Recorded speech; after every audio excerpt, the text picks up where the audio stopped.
Welcome back to Overhead Athletics. Max Wardell, joined by Noah. Noah's a high school pitcher, lefty. He's got some pretty nasty stuff, but what we're working on is actually a little change of pace here. So we talk about motor learning, and we talk about when is the best time to teach a skill and to acquire a skill. I tell all my guys, they're coming in for biomechanics sessions, we're working on a plethora of different things to get them to actually throw better. Noah's been working with me for a little while, and when we're working on things, we're having intense focus. But then I say, okay, how do we continue to reinforce this? Because one application of a motor learning progression does not result in any change in performance. So when we think about motor learning, we're thinking about a relatively permanent change in motor output or in movement. Can we actually improve and alter the way that somebody moves? The best way to do it is to have an intense focus and provide somebody with the movement in the way that you want them to perform it, and then give them continuous feedback and continuous stimulus to allow them to make that change. The warm-up is the best time to do that because you're already throwing. A lot of people are wasting their warm-up throws. You got to make sure you're making the most out of everything you do. I saw a quote by Nolan Ryan that says, he would always throw at a specific spot, pick a specific letter, throw at that specific spot. For Noah here, he's just warming up. We're getting him into the throw today.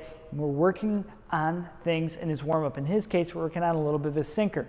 So he's using his sinker grip. He's throwing with a sinker grip and with the mechanics that we want him to replicate when we actually throw at a higher intensity.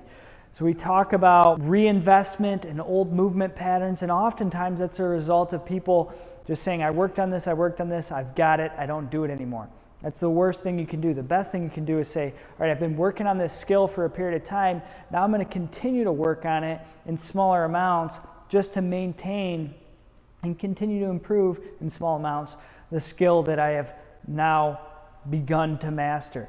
So in the warm-up, we can use it strategically to improve somebody's performance, and also we can teach them this is the retrieval pattern, or this is the neurological sequence that we want them to follow when they move through the full throw. So the same way that we might say, hey, repetition is the king in mastering things, medical terminology and mastering your history and the sequence of events, the same way in the throw.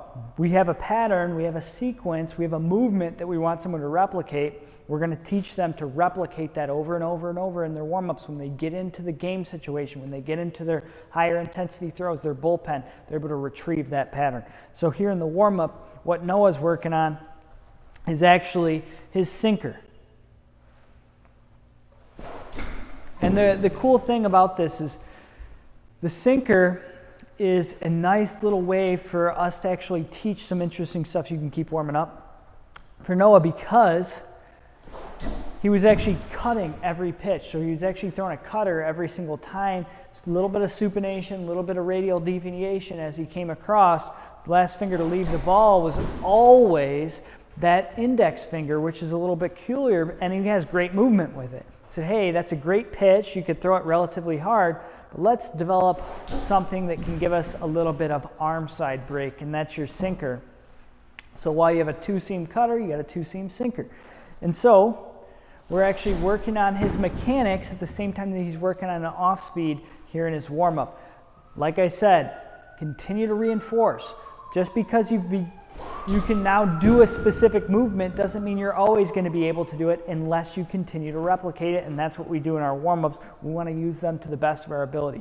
Whether that means we're throwing at a high rate of speed later in the day and we want to work on accuracy now, whether that means we're going to work on an off-speed pitch or our throwing mechanics, we're always training something. No throws are wasted. We're not just sitting there lackadaisically playing catch with your buddies. Half the throws you make in your career are going to be warm-up throws or playing catch. Let's make the most of them. Let's allow us to have twice as much practice as our peers, as the other guys standing on the foul line who are goofing off without throwing a single baseball more than them. That's all for today. Make sure to subscribe, hit the thumbs up. Let's make Noah famous. We'll see you guys in the next video.